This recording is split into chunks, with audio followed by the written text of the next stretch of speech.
A quick heads up, we are getting into some potentially triggering content today regarding SA and violence, so please be mindful while watching. Singer David is facing charges after Celeste Rivas Hernandez, a 14-year-old girl, was found unalived in the trunk of a Tesla. The romantic homicide singer appears to have taken his hit song and turned it into a real-life tragedy. We watched the Nature Boy docs on Hulu and YouTube showing how a black utopia turned into a straight-up cult. We're doing a deep dive into how a digital predator went from preaching liberation to forcing exploitation. All that and more on this episode of the Black and Sturdy Podcast.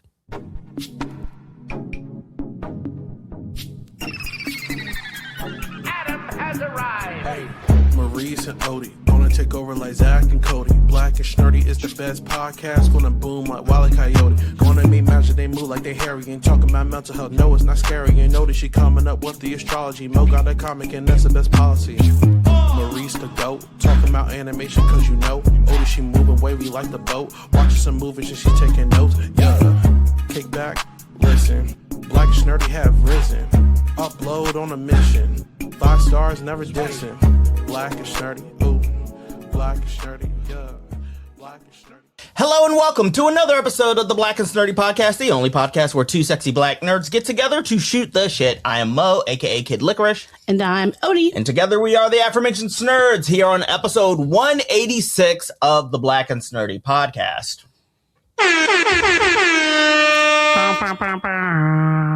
How are you doing today? I'm feeling okay. How are you doing? I'm okay.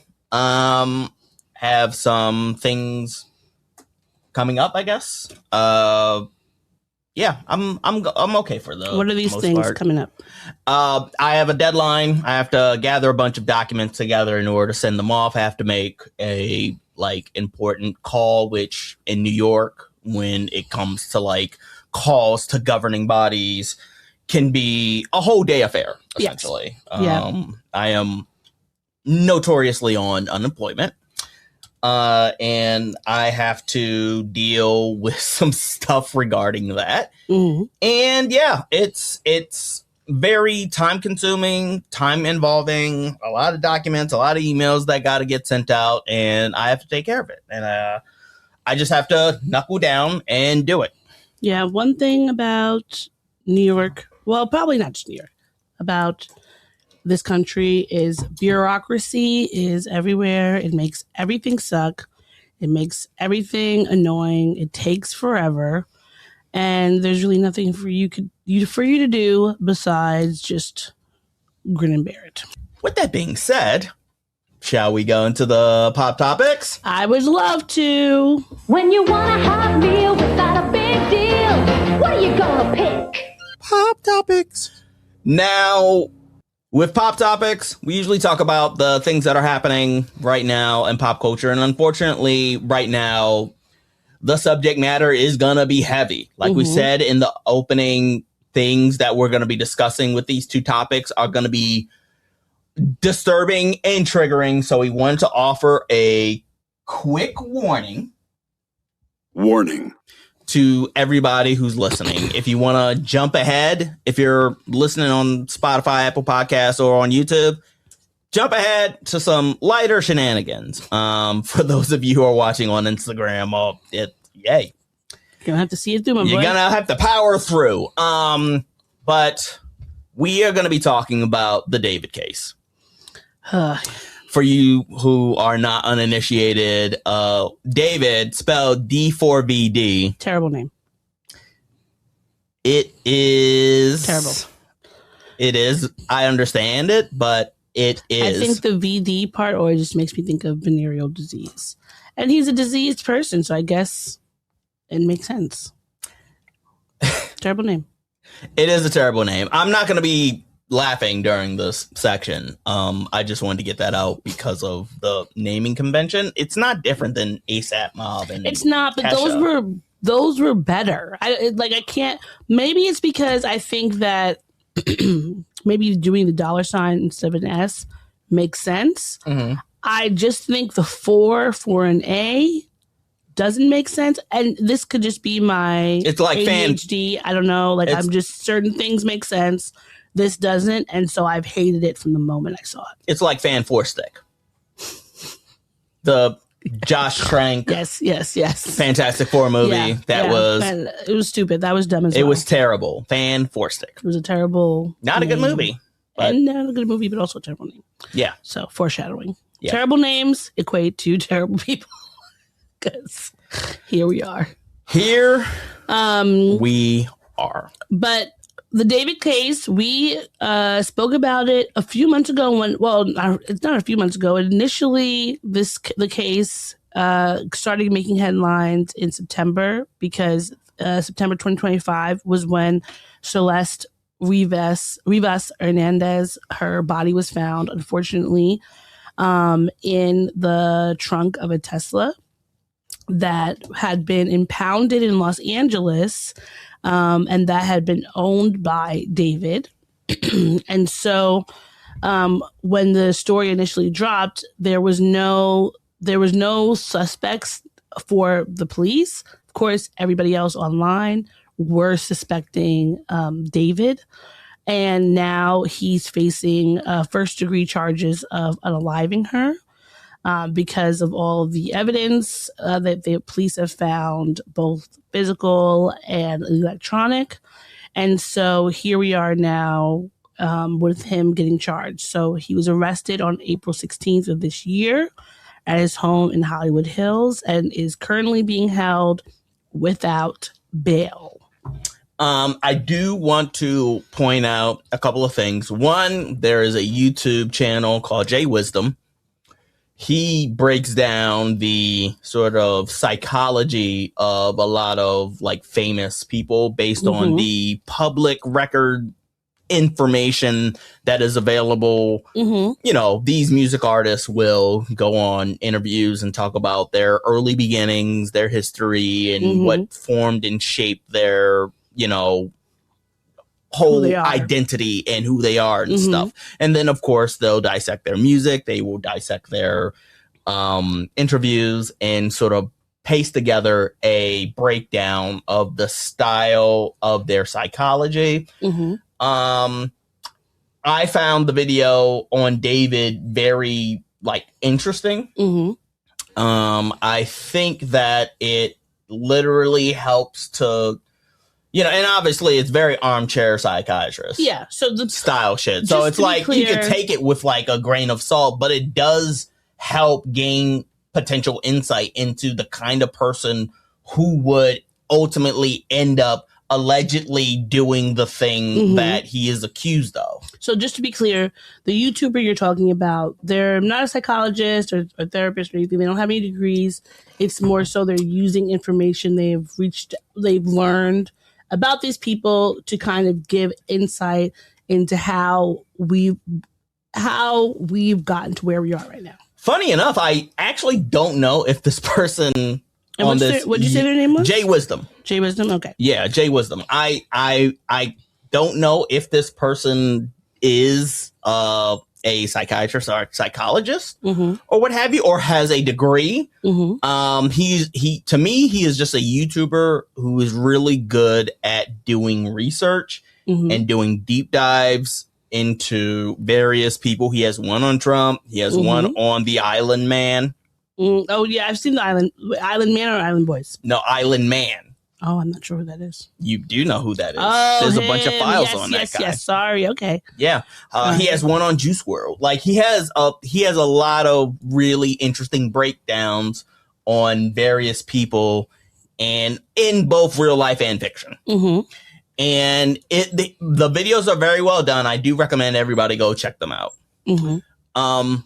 I'm just saying that the one on David I found very fascinating. So I don't know. Well, what I know about David, because before this case came to my attention, I didn't know who he was. I had never heard his song. I know that he has toured with like SZA. He was touring with Kali Uchis. He was touring with her actually when this case dropped and people started speculating him, and then she removed him off the tour. I believe he made a song with 21 Savage. But I honestly had no real knowledge of who he was. So could you tell us who is he? Like, what's his background, and all, etc. Because I have no clue outside of this situation and like what I've learned about him.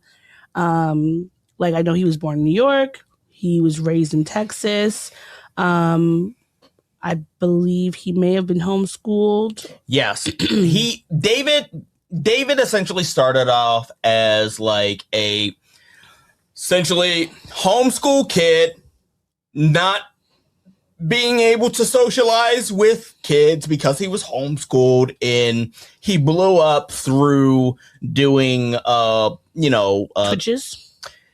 I don't know if that was the platform that he used, but essentially like social media gaming stuff. Okay. He created a Discord. He connected with people through gaming and live chatting with people while he was gaming and broadcasting his gaming stuff and setup and what have you. Well, I know that that a lot has been put on, or the investigators have been looking into a lot of the Discord, because that is apparently where he met Celeste. Yes.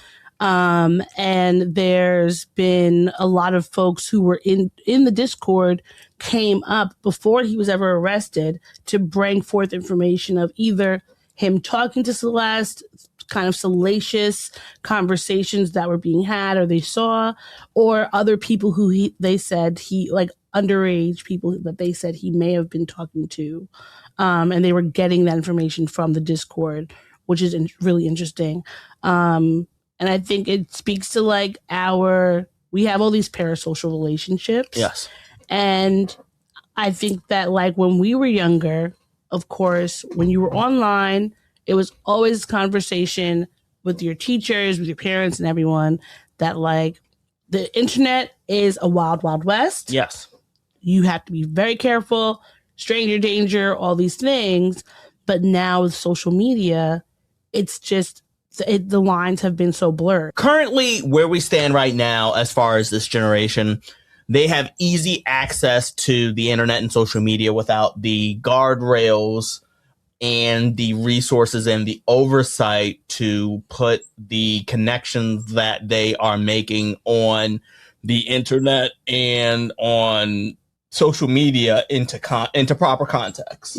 But I also think that it's as much as it is on her parasocial relationship development on her end, it's as much of a parasocial developmental relationship identifier when it comes to him as well.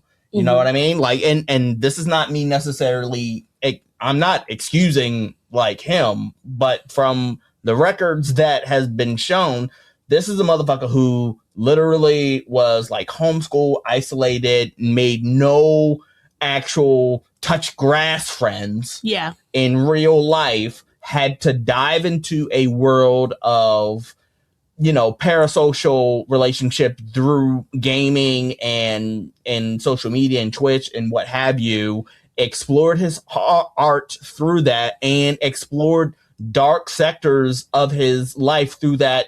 And that was his development. He went on record and said that he, in his Discord, was looking up very brutal nonsense at a young age.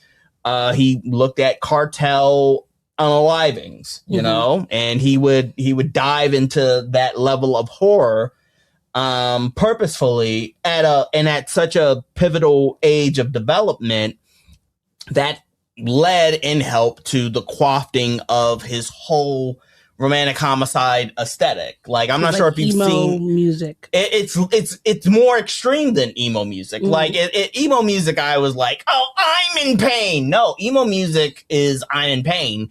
His style of music is I'm in pain, and also I want connection, and also the people that I want connections with are in pain, and I'm gonna inflict that pain on those people who are in a relationship because whatever. Like it is incel music? I wouldn't call it incel music. Incel music is, first off, I don't even know what incel music would be. Drake.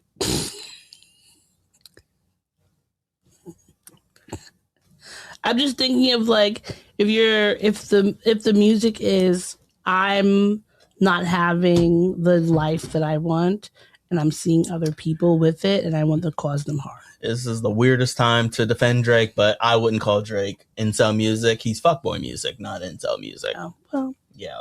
both two things could be true. I'm curious of like the idea of him being so immersed in sort of the negative, dark aspects of social media, and looking into like unalivings on YouTube, etc. If that is something that we could even point to as a factor in where he is today, because I think about how when we were younger, this idea of like kids watching scary movies or they're playing video games, that's why we're having, you know, mass pew-pews at schools and things like that. When I think that as much as that can give someone, I don't know, enjoyment, I am not sure that it actually equates to someone's like pursuing that as a desire. But here's the thing. It's not when I bring these things up as far as like his development, I'm not saying that this led to a desire to ultimately unalive the 14-year-old victim. Mm-hmm. What I'm saying this is a mental framework for why somebody would ultimately do this. Personally, based on the case that is currently available and based on the documents that the lawyers in the case are currently putting out there as far as the timeline of things, it seemed like it was more of a opportunistic thing. The lawyers are saying that essentially they had a physical relationship and at some point they broke up. And the victim was distressed at David apparently, you know, being involved with other people or other women and wanted more from their relationship and threatened to expose their relationship for what it was. From there, allegedly, the timeline that's being presented by the lawyers is that he, you know, got her Uber, had her come over. He did what he did allegedly, and then proceeded to spend the next few days taking care of that thing. That reads to me more as opportunistic, but from a psychological standpoint, it more so sets the stage for why somebody would do it, not you know, that somebody would get a thrill out of it. You know what I mean? I guess then it would be why would he, number one, because if they allegedly met when she was 11 and he was 17, the first thing is, why would you even think it was appropriate for you to spark up any kind of relationship with an 11-year-old, right? And then the idea of you not only start just a communication relationship, then you are having her get Ubers from her house to yours. You're spending all this time with her. You're traveling around taking her from California to London to Texas and meeting your family. And then after this time that you've built in this relationship and putting yourself in the space to become, you know, a registered offender, then once she has, for whatever reason, I know that they have said that he was allegedly talking to other girls or women, not sure if they were underage or not, but that because of that if she was allegedly going to expose their relationship, your response to that is to unalive her. I find it like to be more so telling to what our society has, the space our society has created for men, young or old, in that they find it so easy to harm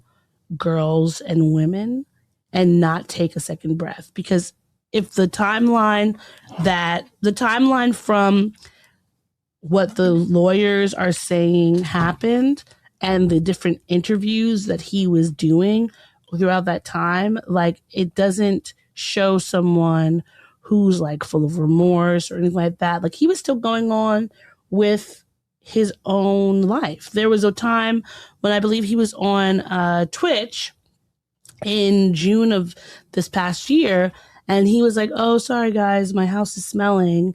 And the lawyers are alleging that was because he had body parts in the house. And that's horrifying to me, that a 21-year-old young person, and it's like, he was young, she was younger, and none of this situation feels like it should have. There's nothing about it that should have taken place. And how does someone 21 years old go down such a dark path? And what is it that we're not doing as a society to keep our young people safe and to keep our young people from going down a road where they are having such disregard for life? What would you say as far as like your final statement on the David case so far? I hope that her family is able to get whatever justice that they are looking for. Mm-hmm. I hope they're able to find out exactly what happened to their daughter, just to be at peace. Sure. And I hope that we are using this as a good example of why it's so important for us to pay attention to what young people are doing when they're online and instilling certain things in them so that they are not falling down these dark recesses of the internet and harming others. I would say that for this particular case, my heart goes out to the family of the victim. And I would personally say that this type of person who allegedly did this action is not created in a bubble. Mm-hmm. There are specific factors that have to align that unfortunately are super normalized within the current generation of kids out there. And I think that's worth examining, researching, and keeping note of if you are a parent. Because just like there's a lot of kids out there who are fucking incels popping up, there are also a lot of kids who are just super accessible when it comes to internet and social media content and parasocial relationships, as well as developing all of these feelings and thought processes without any context or guidance from parents to help mold and shape them. Context and guardrails for kids are important. Context and guardrails are important for the development of kids in this world where internet and social media are super accessible. So we're going to stay on top of the David case for any new developments as the trial continues to proceed. But we're going to switch gears slightly from a music person who used their power and influence to do harm to a social media prophet who used their power and influence to do harm. We're going to be talking about the cult of Nature Boy. Prophet is doing a lot of work. Well, to be fair, a lot of heavy lifting. He changed his name from a lot of different things. At one point, he was just Nature Boy. At another point, he was Chief. At another point, he was the Three God. It was terrible. It was a lot. How about you set the stage for us? All right. So basically, Eligio Bishop, originally from New York, he has a lot of different lives. All right. So before he became Nature Boy, he lived in Atlanta as possibly an escort. He was possibly doing SW, possibly a strip. Well, he was a stripper. He did corn, allegedly gay for pay. He was a barber. He also admitted to doing corn.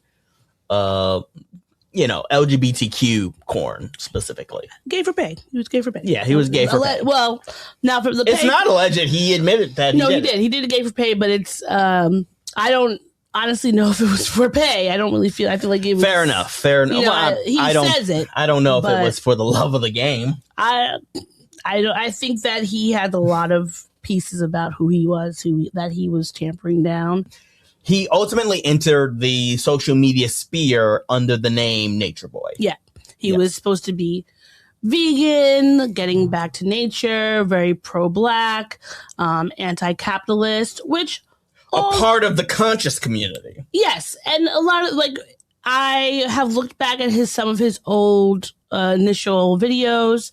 Not something that I would have thought this guy is going to end up in prison for life.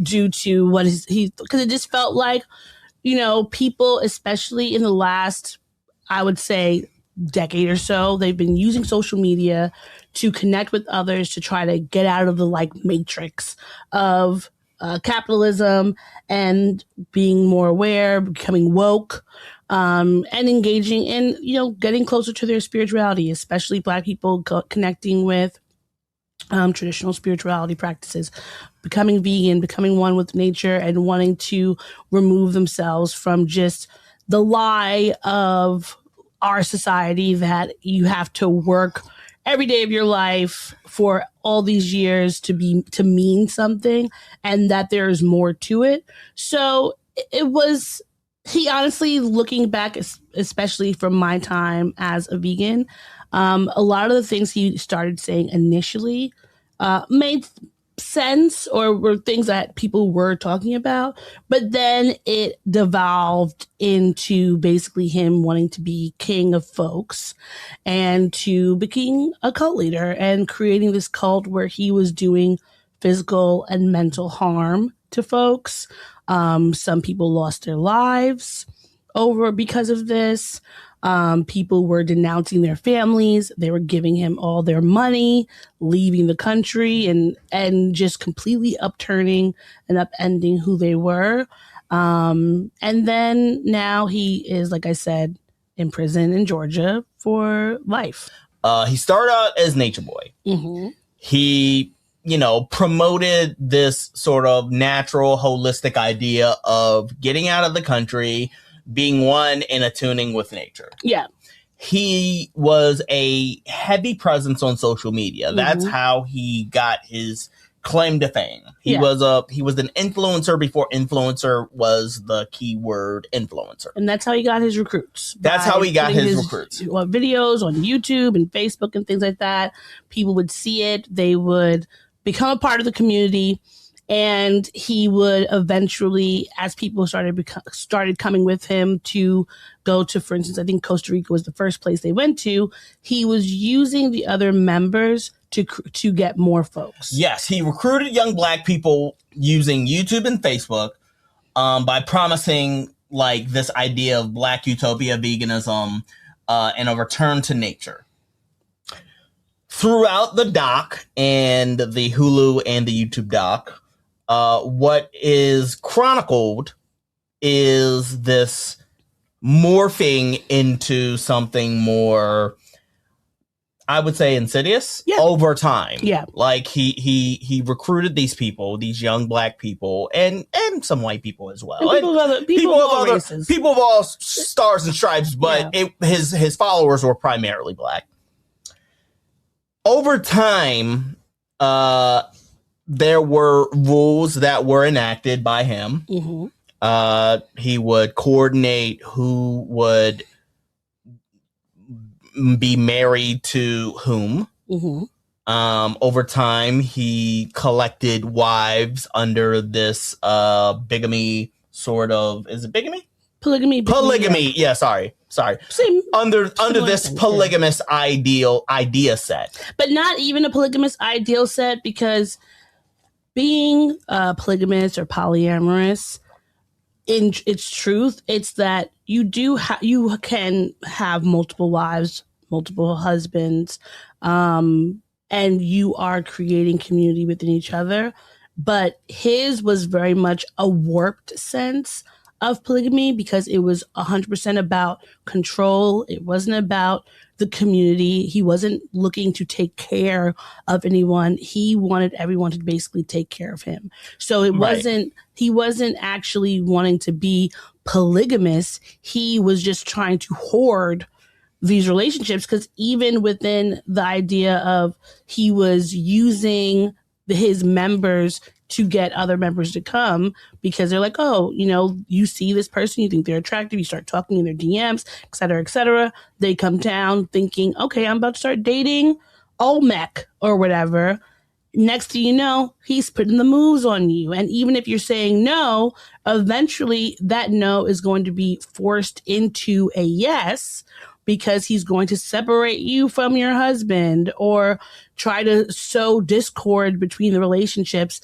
And even at some point, they talk about how he got 2 Airbnbs. I forget which country they were in, but he got 2 Airbnbs, made the men stay in one Airbnb, and he stayed in another Airbnb with all the women, because he wanted to be able to have sex with them whenever they wanted to, and I mean, the husbands would not have said no, because they were just as brainwashed as the women, but just without having the men there as any sort of like barrier.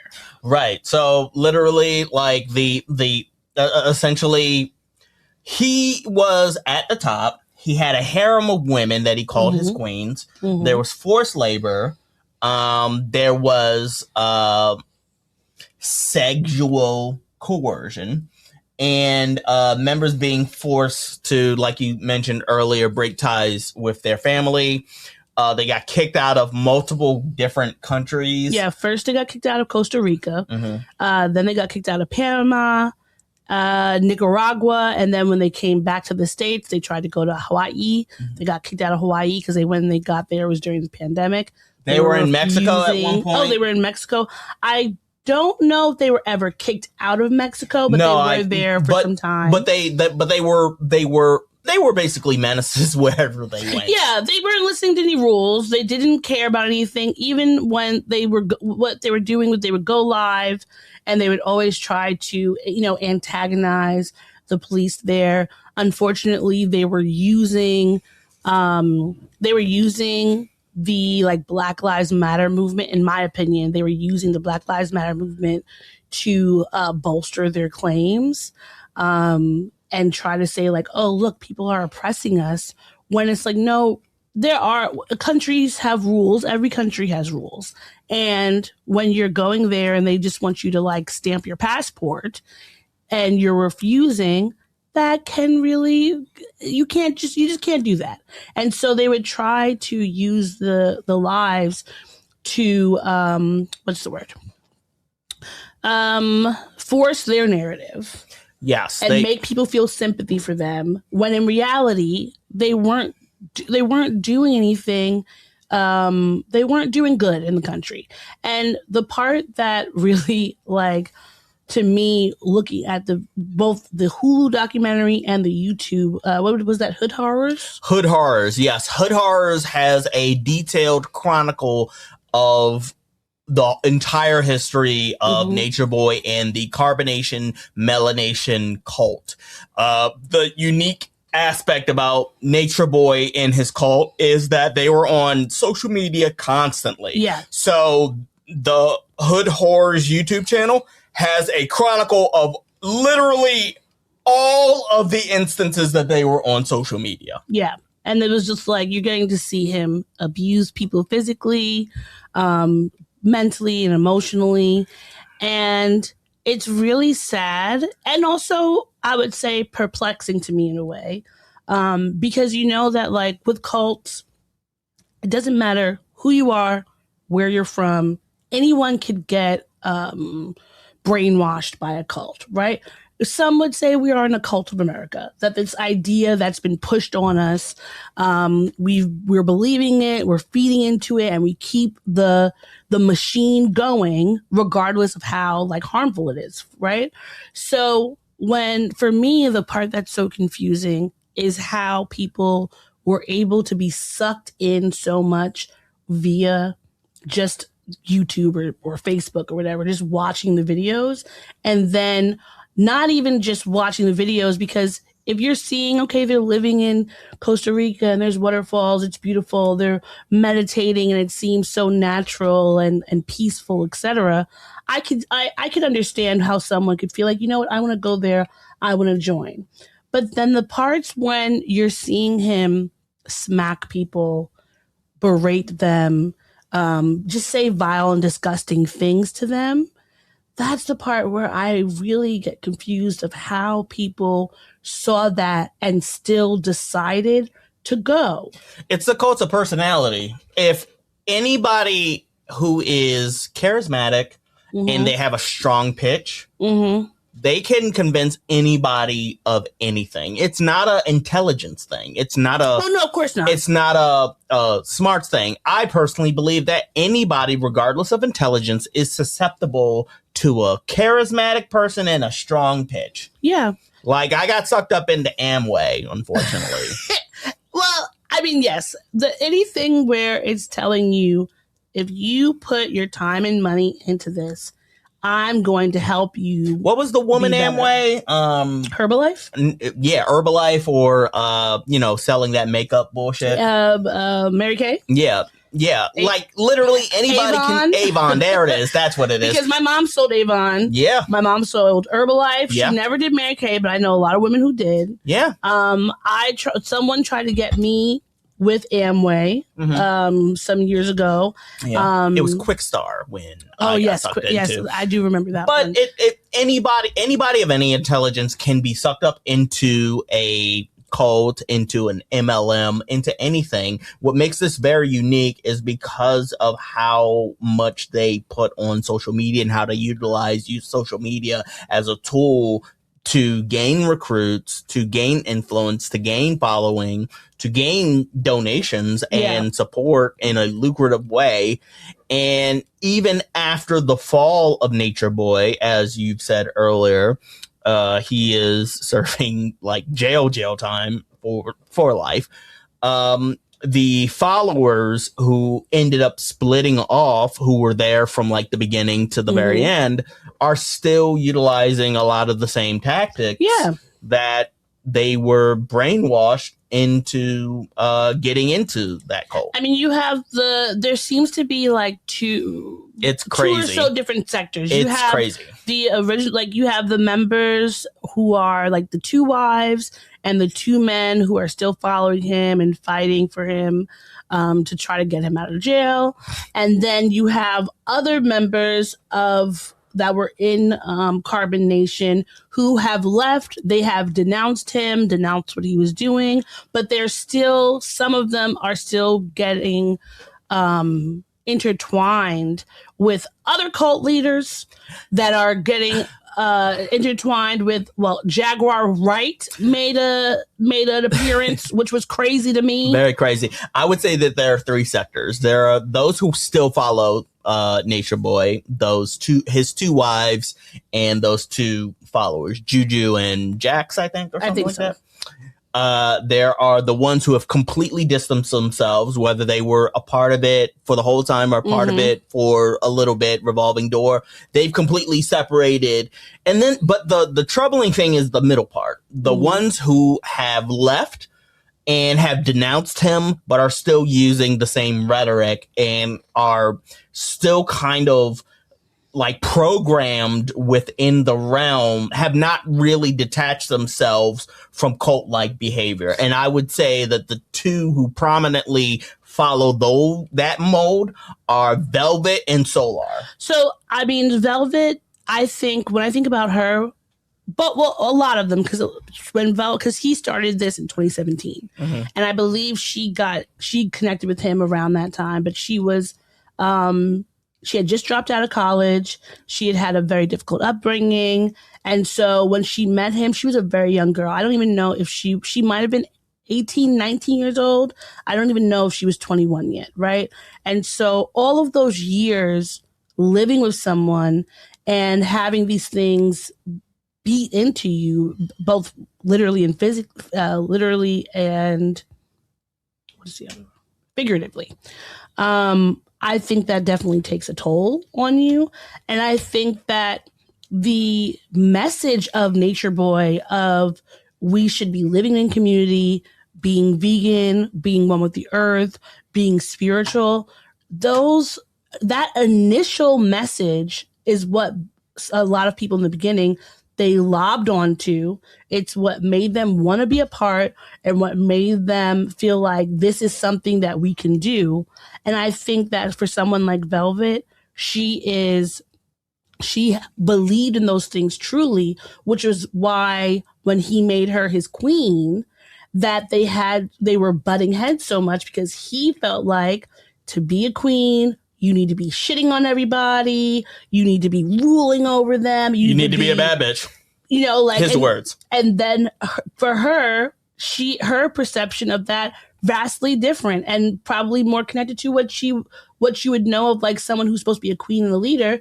It's that you're not being an asshole. It's like you're understanding the people that you're with. You're wanting them to be great. You're wanting everyone to be uplifted. And I think that from watching her videos, both watching the interviews she's done, going through her social media, I do think that at her core, that is what she feels. And I think that coming out of it, she has trauma bonded with so many of these people like Solar, right? Unfortunately, they have a child together now. So it's like, well, to be fair, she has a child with the other cult leader. Yeah, she has a child with Nature Boy. She has a child with another cult leader, and she has a child with Solar, who was a part of the original cult of Nature Boy. I think that she is looking. I think when leaving the space, that she was looking for the truth, and she was going to people that she thought were connected to the truth and wanted to uplift a better message, and it looked good from the outside. And then like she gets there with the other guy, Yakin, she got there and it wasn't at all what she expected, because there's roaches everywhere and it's gross, and she wasn't getting the treatment any better than when she was with Nature Boy. When she leaves and she's by herself back home, Solar she meets up with Solar. They've been in this traumatic situation together. And I think she kind of bonded with him, thinking like, oh, you seemed so different. You wanted to do different. And that trauma connected them. And it was hard for her to move past it. And now here she is, like, just constantly having to rebuild herself. Now, Solar, I don't have anything for him. I don't really have anything for him, because he has done nothing but shenanigans ever since. Everything that we're seeing is shenanigans. Shenanigans on top of shenanigans on top of shenanigans. Just for a quick rundown, at some point, he proclaimed after he left the cult that he was promised a daughter from Nature Boy. He got Nature Boy's 2 wives pregnant. The one who accused him of rape, he got her pregnant. Mm-hmm. Velvet, the main queen, he got her pregnant. At some point, he met up with Jaguar Wright and rubbed dead sun ashes on her and him. It was insane. Insane. Solar is a weird dude. I would say it seems like ultimately of everybody, the only ones who stayed from like the beginning to the end, who maybe came out like on a good note, seemingly, are Sheba and True. Yeah.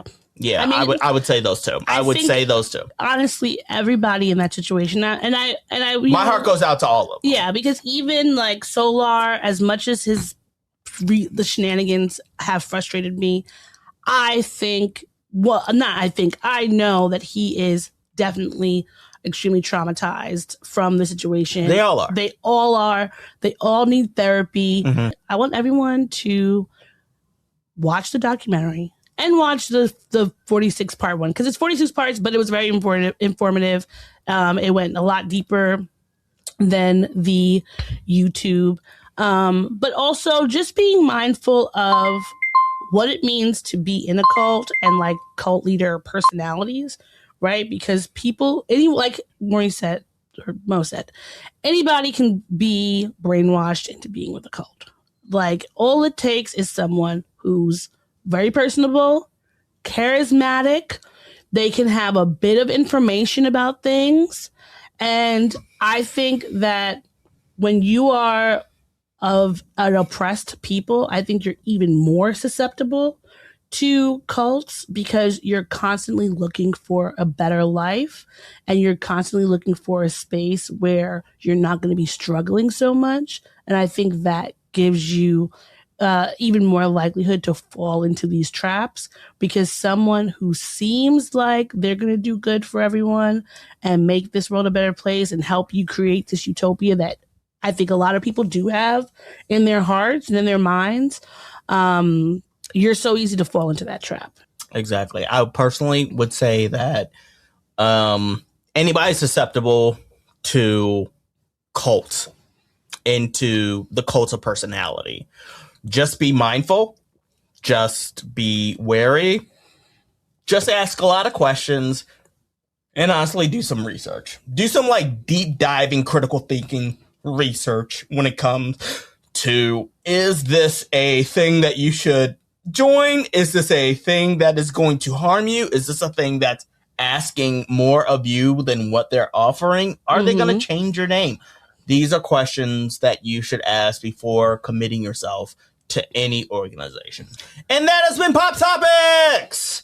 So what we're going to do, since both of those things that we just talked about were very jarring, we're going to do something a little bit different.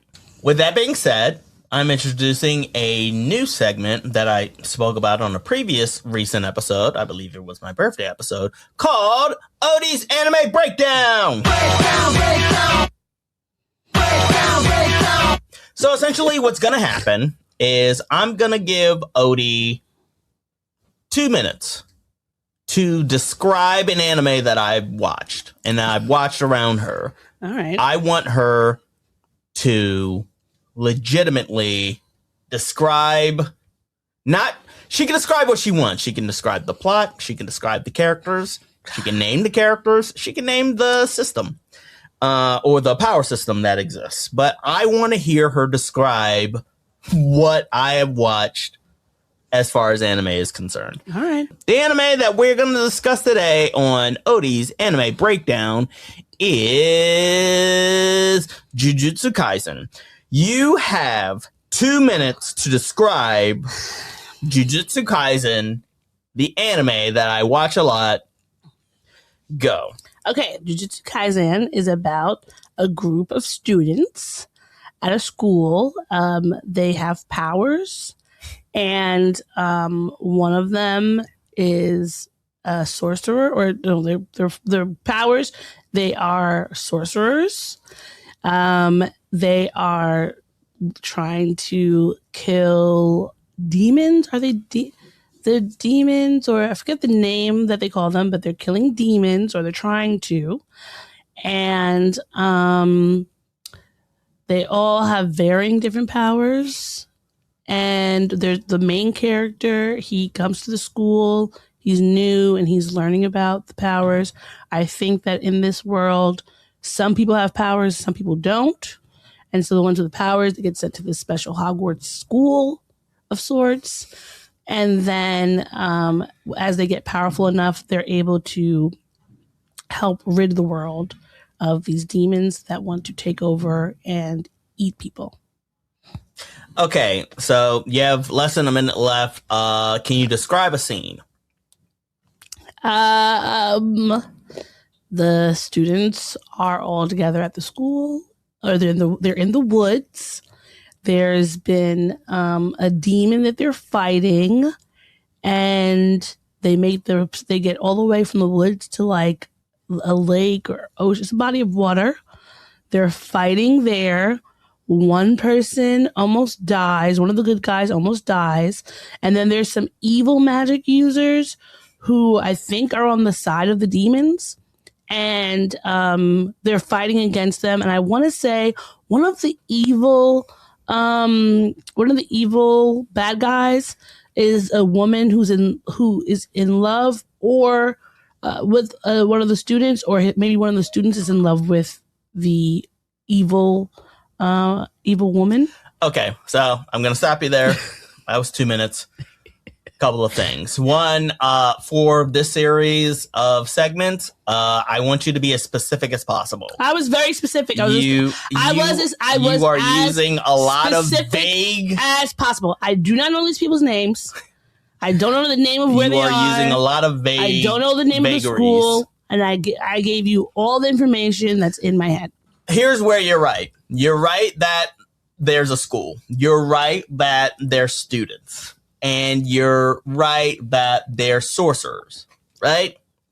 The creatures that they're fighting are not demons. They are curses. Curses. I knew it was something, but okay, great. All right, they're curses. Okay. You were right in describing a scene that took place in the woods in a lake. I believe that is in the first season. Mm-hmm. Still sort of vague language. I don't know these people's names. I know that you don't know these people's name. Like, none of them stood out to you at all? No. None of them. If you named someone, I couldn't tell you. Okay. Well, anyhow, so that has been Odie's Anime Breakdown. Breakdown. So what is what did I get for that? It is a quick segment as a palate cleanser from the dark shit that we just got finished talking about. But what did I get? What is the grade? What do you mean? I got? Oh, it's not a grading thing. I want a grade. You want a grade? Yeah. All right, you get a D. D? Yeah, a D. Of literally every. First off, you named no characters. So you didn't name the power system. The power system, demons. Are curses and demons not a synonym? No, they're not. I would say curses and demons are different. If you're cursed, that's demonic. No. So it is literally within the realm of Jujutsu Kaisen. Curses are manifestations of negative energy that is created demons from humans, whereas demons are. I'm looking up the definition of demon. You can totally look that up, but what I'm telling you is that they are not the same. Demons and curses are not the same. Literally, you got students and school, right? Which might as well just be and they're sorcerers. And fine, you got you got school and sorcerers, right? That's it. That is all you got, and you kind of described a scene in the woods where you get points taken off. Is this what was this thing about? This somebody who falls in love? Yeah, because I think the woman that was fighting, one of the characters. It's either the character either liked her or whatever, or they were friends, or maybe they were friends. Who knows? Is this a recent thing that you saw? I think so. And you're describing the Chainsaw movie. No, I'm not. I wasn't in here when you were watching that. You were in here when I was watching the Chainsaw movie. It wasn't that recent. It wasn't when you were watching Chainsaw. It was a Jujutsu Kaisen one. I don't remember what it was, but I remember that was a piece of it because they were at the water. Somebody got a bunch of knives in them, and the other person that came through, who was a woman, she was either in love or he was in love with her. I remember that. Someone got knives in them. So somebody got stabbed. They got sliced up. I don't know if it was knives. It could have been power that sliced them up. But either way, they were bleeding on the ground, and they were trying to figure out how they were going to both beat these evil sorcerers while also working through getting out of the way of the curses. If I would love to help you out, if only there was more specifics. But either way, that has been... Bless you. Thank you. Either way, that has been Odie's Anime Breakdown. Breakdown. All right, we're going to slide away from that now. With that being said, we're going to go into the things that made us mad. Breakdown.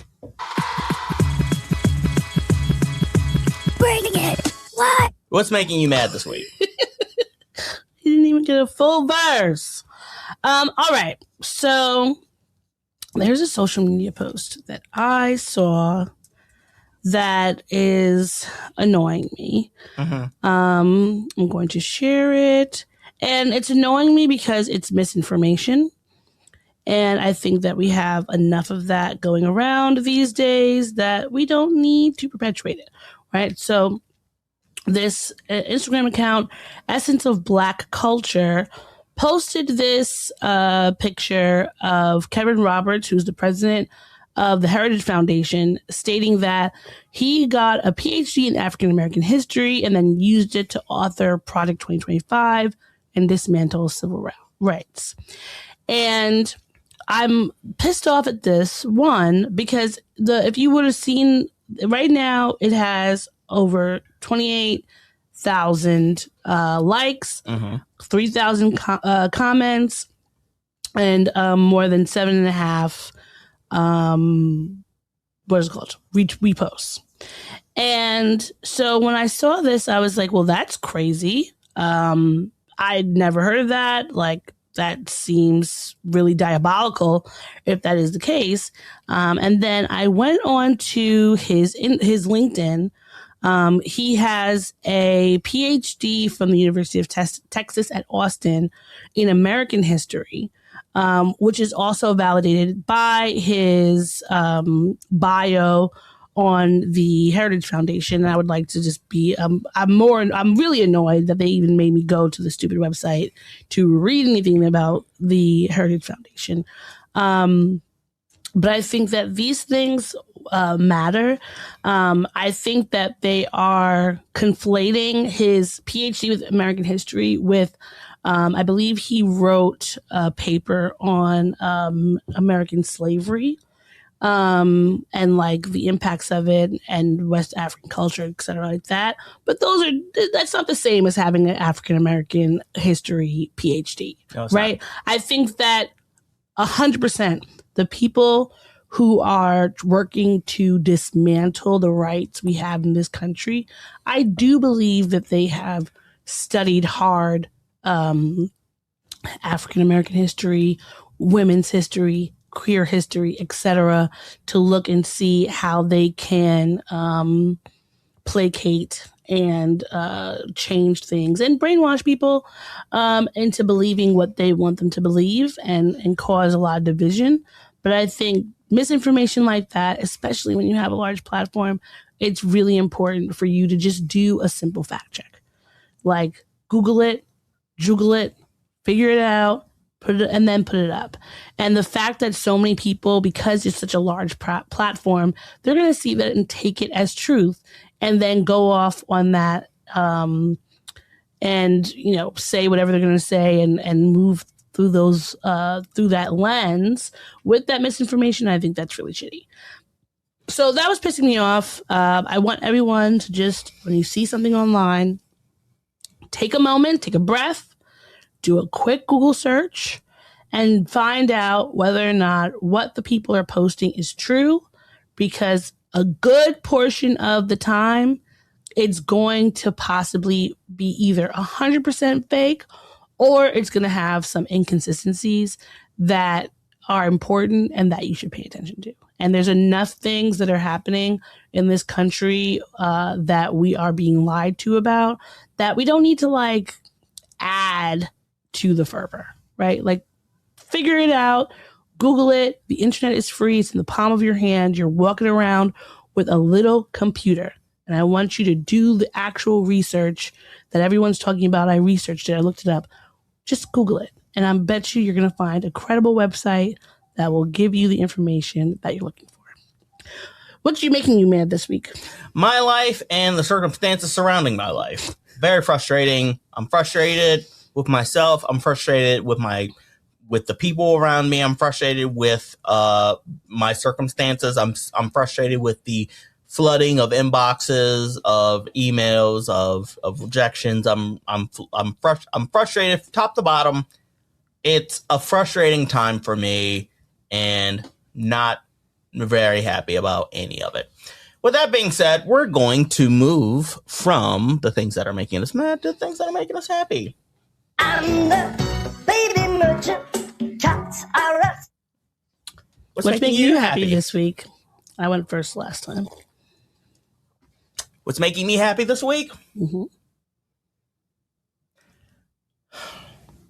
I finally finished my podcast project. Okay. It literally took longer than it should have. Mm-hmm. I've been working on it since my birthday, roughly. It took a lot of engineering and honing in and dialing in, but I finished it. It's done. It's in the wind. It's behind me. It's in the past. So great. Good for you. I did something I set out to do, and I achieved it, and I saw it all the way through. So with that, I appreciate that. What's making you happy? I went out with my work bestie on what was that, Saturday? Got to hang out with friends. Shout out to you, Kai. So that made me happy. Of course, doing this podcast with you, getting to spend time with you, and doing this podcasting thing, that always makes me happy. All right. Yeah. Now, with that being said, thank you for watching. Thank you for listening. Thank you for enjoying the show. We will be back next week with more of this. Until next time, take it easy, keep it sleazy. I'm Mo, aka Kid Licorice. And I'm Odie. Bye. Bye. Thanks for listening, nerds. Keep the show growing. Listen, comment, and download on Spotify and Apple Podcasts, or watch full episodes on YouTube. Follow the show at Black and Snurdy. Follow me at Licorice is Legit. Find me at That'sOD_E on Twitter and at That'sOD.E on Instagram. This is the Black and Snurdy Podcast, where nerds of a feather flock together.